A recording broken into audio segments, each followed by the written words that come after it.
Hello, hello, Scorpio Collective. Ako po ito si James from James Tarot PH. Welcome po sa inyong weekly reading for June 1 to 7. Alamin po natin naghihintay sa inyo sa unang linggo ng buwan na ito. But first, ihanda mo na Scorpio yung isang tanong para sa ating isang tanong, isang sagot. Kung meron kang pang malakasang one question, hawakan mo yan. Sa dulo po, sasagutin natin yan by using these cards. Okay? Let's begin. Holy Spirit, Spirit Guides, ibigay po natin kay Scorpio ang mensaheng dapat nilang malaman. Inhale and exhale. Your cards for the week. Beautiful, beautiful. Siya nga pala mga Scorpio, maraming salamat po ha. Sa lahat po ng mga hindi nag-i-skip ng ads, nagla-like, nagko-comment, at patuloy pong sumusuporta sa atin every time po na meron tayong libreng reading para sa inyo. Nako, malaking tulong po yan. Hello rin po sa mga new subscribers natin. Welcome po sa ating channel. Thank you rin po for sharing this video.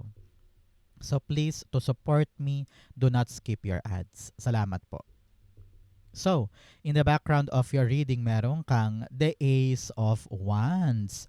New opportunity, new life, new beginning, bagong pintuan, or bagong idea. Nakita ko dito na parang merong exciting na paraan or pagbabago sa'yo. Nakita ko dito na kailangan daw ikaw ay confident sa bagong gagawin na ito.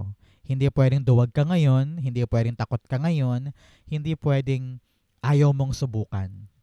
Nakita ko na ito na yung time mo na hindi siya dapat palagpasin. Tingnan mo, parang pag dumating, grab it, take it, parang ganyan. Because this is a adventurous time for you para sumubok ng mga bagong bagay na maaaring magpakawala sa'yo sa mga pinanggagalingan mo ngayon na mahirap na sitwasyon. Ito yung time mo to take it, to really take that chance and make sure na hindi mo sasayangin yung pagkakataon na naisip mo or inoffer sa'yo or nasa harapan mo. Okay? So, in your core energy, meron kang the Page of Cups. Merong unexpected na mangyayari sa buhay mo this time. Hindi ka makapaniwala na parang, wow, naisip ko yun. Wow, yung idea na to dumapo rin sa akin. Wow, nandito na. Or meron darating na isang bagong bagay na hindi mo pinaghandaan pero nandito na. Okay? So, asahan mo this week yung mga pagkagulat. Huwag kang mag-alala, good gulat naman ito, no? Magandang gulat ito. Ang kailangan lang dito talaga, Scorpio, ay handa kang aksyonan or yakapin yung unexpected good thing na ito. Dahil yung unexpected na bubulaga sa iyo ay isang bagay na magtutulay sa iyo for something better or something new. No? Kumbaga, hindi ka lugi dito. Maganda to. Pero ang question kasi, tatanggapin mo ba? Aaksyonan mo ba? Kukunin mo ba? No? Yun ang palaganapin natin this time with a confirmation, the Queen of Cups. Dalawang Queen of Cups eh. Sabi dito, alagaan eh. No? Parang tawag to ng damdamin mo. Hiniling mo ba to? Feeling ko hiniling mo eh. Sabi mo, God, gusto ko yun. God, gusto ko yan. God, akin yun.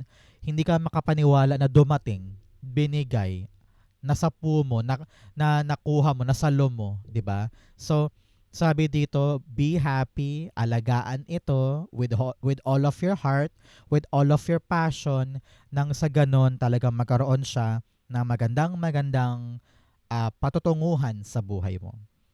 Follow your heart. You'll be very happy sa bulagang ito. Okay? So, Scorpio, ano ba yung mga nasa puso mo ngayon na gusto mong makuha pero dati parang iniisip mo, kaya ba yun? Makukuha ko ba? Mangyayari kaya? Naku, i-comment mo na yan para dumating, para bulagain ka this time. Comment down below, it will be yours. In the area of what you need to focus on, meron po kayong the Devil card. Si Devil ngayon, parang sabi dito, umiwas-iwas ka muna sa mga tukso, temptasyon, yung mga bisyo-bisyo, sugal. I don't know why naninigarilyo ka ba? Parang ganyan. Or madalas kang mag-inom? Madalas ka ba na parang imbes na ilagak dito yung pera mo, nagagastos mo siya sa maling bagay. I don't know, parang pinapayuhan ka dito na magtipid, huwag mag-impulse buying, kapag hindi siya nakalagay sa plano mo na bilhin ngayon, huwag mong bilhin. Parang it's all about you trying to discipline yourself. Parang ganyan, Scorpio.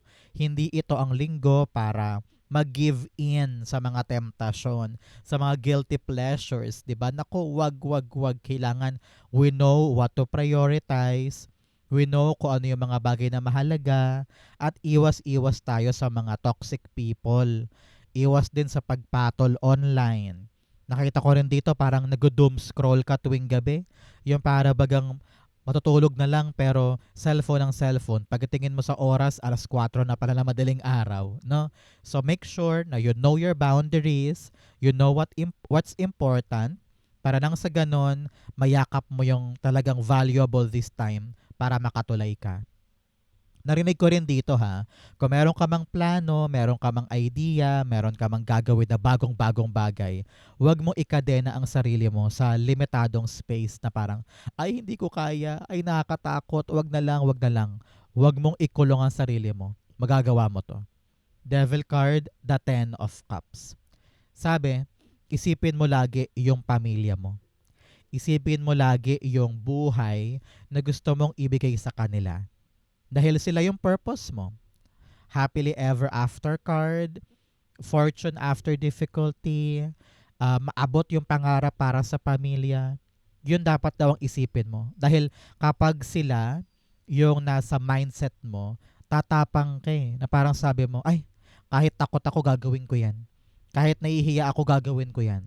Kasi para sa pamilya. Kahit wala akong tiwala sa aking sarili, gagawin ko yan. Kasi para sa pamilya. Okay? Importante yan this time. So, mga Scorpio, ano pong ginagawa nyo today while watching this video? Comment down below. Ikaw ba naglalaban, nagluluto, or nanonood ng Korean novela on the side pero pinapakinggan mo ko? Or nagpa-plancha? Comment down below. In the area of what you need, meron kang the Queen of Pentacles. Sabi dito, alagaan kung ano man yung nasa kamay mo ngayon. Either trabaho, negosyo, love life, kaperahan. Sabi dito, nandyan ang swerte mo. Alam ko na minsan wala kang tiwala, minsan parang gusto mo nang bumigay, gusto mo nang sumuko sa dami ba naman ng problema, sunod-sunod, sabay-sabay. Pero sabi, may magagawa ka eh. May magagawa kang diskarte para palaguin yung bagay na yan sa buhay mo. Madiskarte ka, marunong ka, street smart ka, maparaan ka. Kaya alam ko na kung ano man tong blessing na dadapo sa kamay mo, dadapo sa buhay mo, kayang-kaya mo siyang alagaan at palaguin. Okay? So magtiwala sa iyong sarili. Nakita ko rin dito na kung ano yung source ng pera mo ngayon, Scorpio. Kung saan ka man kumukuha ng income or kaperahan, alagaan daw yan. Okay? Kahit mahirap, kahit nakapagod, kailangan alagaan mo yan. The Knight of Swords. Sabi, wag daw bara-bara sa iyong desisyon. Especially sa mga inaalagaan. Halimbawa, meron kang inaalagaan ngayon na ipon sa bangko. Sabi mo, hindi ko to gagalawin kahit anong mangyari. Pero bigla-bigla ka nag-decide na, ay gusto kong bumili ng bagong bag. Ginalaw mo tuloy yung ipon. So parang payo dito, kung ano man ang inaalagaan, dapat hindi ka padalos-dalos sa mga desisyon mo. Kasi napakahalaga nito, 'di ba? Pinagsusumikapan mo 'to, iniingatan mo siya na lumago, tumibay, lumaki, kaya dapat bawat desisyon pinag-iisipan. Example din, ito ay trabaho mo, no? Matatag naman, may income ka naman, may sweldo ka naman. So kailangan bawat action mo pinag-iisipan para hindi to masira. No? Hindi masira ang tiwala ni boss, hindi lumaylay ang performance mo, hindi ka makagawa ng ikakapahamak mo, parang ganon. Okay? In the area of what's affecting your current energy, the Queen of Cups. Sabi dito, kung ano man tong bubulaga sa'yo, parang this is something that you need to be thankful for. No? Kasi nga parang na-attract mo eh. I don't know why, parang narinig to dito, parang bigla ang panalo. Kung naka-resonate ka man dyan, congrats. Kasi parang i-claim mo to ha, i-claim mo. Kasi nakita ko yung panalo at hindi ka makapaniwala na sa'yo binigay, na nasa kamay mo na tangible na siya, na totoong-totoong nanalo ako dito. Parang ganun eh. So, congratulations, ipinagkaloob sa'yo yung desire ng puso mo at bubulagain ka nito. Maaring new love life, new trabaho, new career, or nabayaran ka bigla sa isang ginawa mo before na akala mo wala na pero dumating. O kaya napili ka no, out of many many individuals sa'yo binigay, nagulat ka. Or meron kang panalo. Kung meron kang sasalihan ngayon, nako, sumali ka na at talaga namang panalo ka dyan. Okay? Queen of Cups, the Three of Swords. Okay, okay, okay. Sabi dito, naghilom ka na sa mga pinanggalingan mo in the past. You are now winning despite of what happened in the past. Nakita ko dito na for some time, naging maingat ka, masyado mong prinotektohan ang iyong sarili at ayaw mong sumubok noon. Pero ngayon, hindi eh. Talaga namang bulaga, bulaga. From what happened, nakabawi ka ngayon. No? Alam ko ngayon, parang nagre-recover ka pa from your past endeavor, sa kasawi ang palad sa pera, sa negosyo, sa love life. Pero ito, may bago kang panalo. At itong bagong panalong ito, magpapasabi sa iyong sarili na, sige, move on na ako. Kalimutan ko na to, panalo na ako eh. 'Di ba? So, you are stepping forward and leaving this heartache behind dahil sa bagong bagay na yan. Congratulations. In your near future, meron kang the Moon card. Si Moon card dito, bilang paalala sa'yo, Scorpio, na hindi mo kailangang malaman lahat para gumalaw ka. Hindi mo kailangang masagot lahat ng bagay para umabante. Kasi the answers will come at the right time. You will realize na, kaya pala ako nasaktan doon. Kaya pala ngayon lang dumating. Kaya pala iniwasan ko yung mga bagay na kaiwas-iwas. Kaya pala I need to prioritize my family. Kaya pala kailangan kong tutukan yung aking pinagkakaabalahan ngayon dahil aanihin ko siya sa future. Na-realize mo ay lahat may dahilan. Ay lahat ay merong sustansya para sa akin na dati hindi ko gets pero ngayon gets na gets ko na. No? Merong kapayapaan doon eh na na-realize mo, kaya pala. Kaya pala pinatalo ko ni God dito dahil dito pala yung panalo ko. No? So, ngayon you should honor what you feel. You should honor what makes you happy dahil doon nakasalalay yung tagumpay or ganda ng buhay. Narinig ko rin dito na dapat natuto ka na kung ano yung nararamdaman kong tama, ilalaban ko ano man ang mangyari. Dahil in the end, ako yung nagwagi. Okay? Moon card, the Star card. Yes, wow. This is a miracle. Both cards are telling me na sa kabila ng hirap, sa kabila ng pagod, sa kabila ng question at talagang pagdududa kung kaya ko ba to, ginawa mo, tinulay mo, and here you are, naabot mo siya. Isang miracle, isang milagro ang nangyari na parang akala ko olats na, akala ko wala na, akala ko bokya na, biglang boom. Nag-arise yung star, sabi niya, nandito na ako for you, sungkitin mo ko. At inabot mo. Kahit hindi ka sigurado, kahit wala ka mapanghawakan, ginawa mo pa rin. At nagkaroon ng milagro sa'yo. Nagkaroon ng pagkalinaw, nagkaroon ng sagot, nagkaroon ng katiwasayan. Miracle is coming. Iyong-iyo itong star na ito. Congratulations. In your challenge, meron kang the Ten of Swords. Sabi dito, Scorpio, meron ka pang mga heartbreak sa buhay mo na parang ang hirap-hirap ibangon, ang hirap-hirap itulay. Kaya nga sabi ko sa'yo, mawawala itong pagkalugmok mo o victim mentality mo kapag napanalunan mo na or nakuha mo na tong desire ng puso mo. Ito yung gigising sa'yo na, ay, meron pang ibang bagay, bakit ako nagpapakalugmok sa bagay na ito? Kayang-kaya ko pang abutin, kayang-kaya ko pang ma-accomplish yung mga bago sa buhay ko.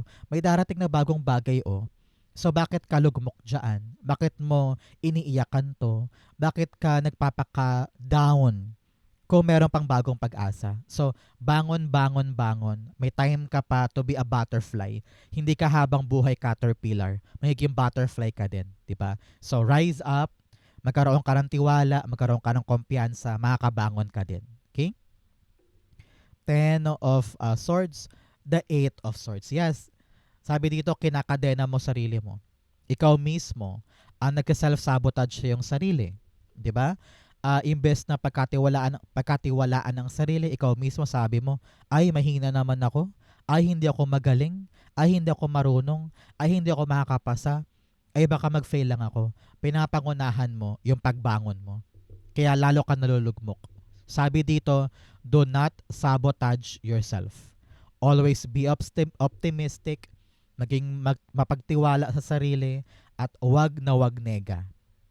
Kung kaya mong isipin yung kanigahan, dapat kaya mong ring isipin yung magandang resulta para sa'yo. Okay? Kailangan baguhin mo ngayon yung mindset mo at kung paano mo tinuturing ang iyong sarili. Paano mo rin ba kinakausap ang iyong sarili? Palagi bang, ikaw kasi Scorpio, ang hina-hina mo. Ikaw kasi Scorpio, tatanga-tanga ka. Ginaganon mo ba ang iyong sarili? Kinakausap mo ba that way ang sarili mo? Kasi kung yes, baguhin mo yan. Dapat ikaw ang unang cheerleader ng sarili mo. Dapat ikaw mismo ang unang fan ng sarili mo. Okay? Para nang sa ganun makabawi ka na, makatayo ka na. In your fortune, meron kang voyage of the heart. Love flows through you and to you. Pareho tayong may Queen of Cups here. It's all about your heart. It's all about your potential. It's all about what you want and what you need. Kung saan ka passionate, dapat daw doon ka pumunta. At huwag mo nang indahin pa yung mga pinanggalingan mo before. Hindi yun ang magde-define sa'yo. Patuloy kang umibig, patuloy kang magmahal, patuloy kang umasa, patuloy kang manalig na kayang-kaya ko pang abutin yung mga gusto ko. Okay? In your fortune, meron kang the Lover's card. This is all about you giving yourself a chance to commit again on something na kamahal-mahal at alam mong para sa'yo talaga. This week, you will make a choice. Yayakapin mo to, aaksyonan mo to, sisimulan mo tong isang big idea o isang big pintuan para sa'yo. No? So ngayong linggong ito, makakaasa ka kung ano man yung choice mo, maluwag sa damdamin. Papanindigan mo para maitulay ito. Okay? For others, para sa ibang Scorpio dyan, talagang usaping puso eh. Mahugulat ka na lang na maaring this week may dumating na bagong love potential. Or kung meron ka talagang love life na ngayon, merong magandang balita pagdating sa love life mo. Whether mag-propose na siya, o kaya pupuntahan ka na, or meron kayong leveling up pagdating sa inyong relasyon. Congratulations. But for others, yung dating malabo tungkol sa choice mo, ngayon malinaw na. Lover's card, the Chariot card. Wow, aabante na. Susulong na ang love life mo ngayon, Scorpio. Sa mga nag-manifest dyan ng love life, ito ang balita, aabante na yung love life mo. May nangyayari na, may update na, at asahan mo yung pag-andar niya. For others, para sa ibang Scorpio naman dyan na hindi love life ang minamanifest, nakita ko dito, dahil nakapag-decide ka na, nakapamili ka na, aandar ka na tungkol sa isang bagay na magbubukas para sa'yo. This is a very, very successful journey. Nasa fortune mo, no? So, wag nang matakot, wag nang umatras. Wala nang balikan to. Pag sumulong ka, idire-diretso mo dahil you will love this adventure. You will love this journey. At dito ka talaga tunay na uunlad at mag-e-excel. Congratulations. In your divine messages, it's time to take action. Yes, panahon na para aksyonan yung isang idea, aksyonan yung isang opportunity o isang pintuan na nagbubukas para sa'yo. Sabi ko nga, grab it, take it, wag mong sayangin. In your divine, you have the 10 of Pentacles. Pinapayuhan ka ngayon, Scorpio, na maging seryoso na para sa mga bagay na pangmatagalan. Yung iyong retirement, yung iyong life plan, yung iyong negosyo, yung iyong trabaho, gusto mo ba forever kang contractual o gusto mo nang maregular? Nakita ko dito, yung negosyo na yan, plansyahin na kung talagang gusto mong itayo. No? Kung merong mga agawan sa property or mga manang pinag-uusapan. Panahon to para upuan at maging seryoso na sa conversation para makuha mo na talaga yung para sa'yo. This is all about you taking the long-term things seriously. Okay? Ten of Pentacles, you have the Page of Swords. Yes, ipaglaban mo daw, Scorpio, yung mga bagay na alam mong kaya mong dalhin for long term. Halimbawa, ipaglaban mo na ngayon yung parte mo sa lupa. Ipaglaban mo na ngayon yung naiwan na bayad tungkol sa pera ni lola or ni nanay. Sabi mo, kailangan ko yung makuha yung akin para masimulan ko na yung gusto kong simulan. Nakita ko rin dito na kung balak mo itayo yung negosyo na yan, be brave. Be brave, no? Kayang-kaya mo naman yung pag-aralan along the way. Pero sabi dito, kung talagang seryoso ka para sa mga bagay na ito, ilaban mo. Naging matapang ka. Okay? You have 10-10 here. 10-10 is really completion, success, no? Paglaya sa isang lumang buhay at pagpasok sa isang bagong adventure. Magaling ka. Kayang-kaya mo to, matapang ka. Kaya alam ko na kahit hindi ka pa marunong or hindi ka pa expert, kayang-kaya mo naman tong pag-aralan at susuong ka doon para lang makamit tong pangmatagalang swerte. Congratulations. Okay?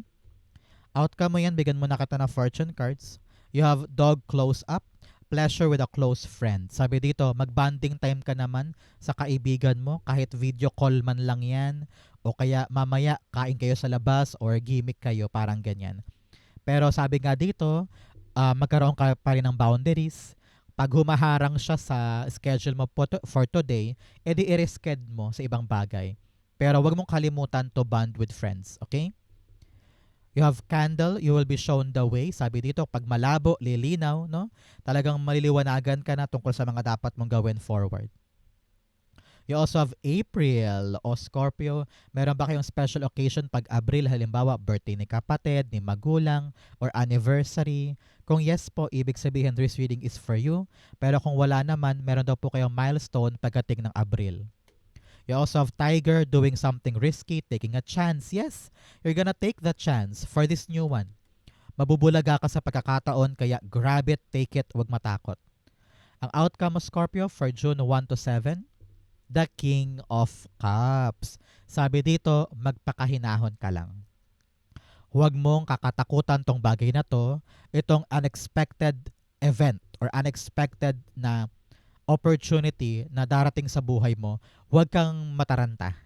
No? Huwag mong pairalin ngayon yung worry mo, yung stress mo, yung anxiety mo. Relax ka lang. Because kayang-kaya mo tong mapanghawakan. Believe in yourself. Use your utak, okay? Kailangan utak ang pairalin kaysa damdamin para magawa mo siya ng tama. Kapag mas relax ka, mas magagawa mo ng okay lahat ng bagay. King of Cups, the Three of Cups. Yes, here you are. Celebrating something. Dahil nga sa unexpected na ito. So, huwag kang papapressure agad-agad. Isipin mo, hala, dumating na, anong gagawin ko. Huwag kang papalunod sa stress. Mahalaga ngayon, mag-celebrate ka muna, i-gather mo yung friends and family mo because dumating na yung unexpected gift at magsisimula ka na ng isang bagong buhay, bagong pagkakataon sa'yo, and these people will really cheer you. No? Talagang susuportahan ka nila sa gagawin mo, kaya wag ka nang mangamba dahil may backer ka kumbaga and meron kang mga masusumpungan sa laban na ito. Pag mas kalmado, sisiyaw ang lahat. Okay? So Scorpio, dako na tayo sa yung isang tanong, isang sagot. Close your eyes and concentrate on this one question. Okay? Inhale and exhale. Isipin mo ang question mo. Ayan, tumilapon. You have the 4 of Wands, the 5 of Swords, and the 5 of Wands. Okay. At the bottom, you have the 3 of Cups. Sabi dito ng yung spirit guides, gather your friends, gather your loved ones para bigyan ka ng moral support tungkol sa question mo, no? Pinapayuhan ka ngayon to really go out. Tungkol sa question mo, ha? Parang kailangan mo tong i-confide, kailangan mo tong isang guni sa mga kaibigan mo o kaya sa mga pinagkakatiwalaan mo para maalis sa'yo yung negative mong iniisip. Kasi parang sobra ka ng lunod doon sa negatibo mong iniisip tungkol sa question mo na parang hindi mo na maisip yung clarity or yung dapat gagawin. Sabi, with the help of these people, gagaan yung isip mo eh, gagaan yung pakiramdam mo, at makahanap ka ng tamang strategy para lumaban pa, para maabot pa siya. Sabi dito, hindi pa huli ang lahat ha, hindi ka pa talo, hindi ka pa lugi dito or hindi ka pa luhaan kasi meron ka pang ibubugay, kayang-kaya mo pang lumaban eh. Masyado ka lang pinanghihinaan dahil sa mga problema, mga issue, mga blockages, no? Pero nakita ko talaga sa tulong nila, lalakas loob mo eh. Kailangan mo lang ng boost eh. Kailangan mo lang ng, alam mo yun, yung mag-cheer sa'yo para masabi mo na, kaya ko pa to. Kayang-kaya ko tong maabot with the four of wands here. Kayang-kaya mong itulay or lagpasan yung finish line sa goal mo. Kulang ka lang sa laban, kulang ka lang sa tiwala sa iyong sarili. Kaya these people ang magpapakapal ng mukha mo this time para mangyari yan. You have 5-5 here. Talagang panahon to, Scorpio, na baguhin mo yung strategy mo, baguhin mo yung atake mo, para nang sa ganun magkaroon ng pagbabago dito at hindi ka na malugmok sa pag-iisip ng problema. Sabi, kayang-kaya mo yan lagpasan eh. You will win at all cost. Kaya panahon to para bumira, lumaban. Huwag ka nang mahiya, huwag ka nang matakot, huwag ka nang mag-reserve, huwag ka nang makontento sa kakarampot na kilos. Sabi dito, kausapin mo kung kailangan kausapin, lapitan mo kung kailangan lapitan. Yung action mo magpapanalo sa iyo eh. Kaya kung tameme ka lang dyan, takot ka, ay talagang walang mangyayari. Pero kung ipaprioritize mo yung mga magagandang bagay tungkol sa laban na ito, mas sisipagin mo pa, 'di ba? So, gather the friends para lumakas ang enerhiya mo at makatuloy ka hanggang dulo. Huwag mo nang indahin pa yung mga problema sa paligid or mga issues sa paligid. Focus on your goal and fight. You can get this. Okay? So, celebrate soon, gather them, and you will be very, very happy. Kung ang question mo yes or no, the answer is yes. Okay? May paraan, magagawa. Pero ang question, ikaw, yung iyong kilos, yung iyong mindset, at kung paano mo titignan sa makabagong paraan ito, yun ang susi para dito. So, kailangan talaga asikasuhin mo yan at tignan mo mabuti. Okay? So, Scorpio, ito po yung isang tanong, isang sagot. Ganon din po ang yung June 1 to 7. Sa po kayo naka-resonate, comment below, babasahin ko po yan. Thank you, Holy Spirit, Spirit Guides, for the clarity and messages na dapat malaman ng mga Scorpio this week. Thank you po for watching hanggang dulo. I love you. This has been James for James Tarot PH. God bless everybody.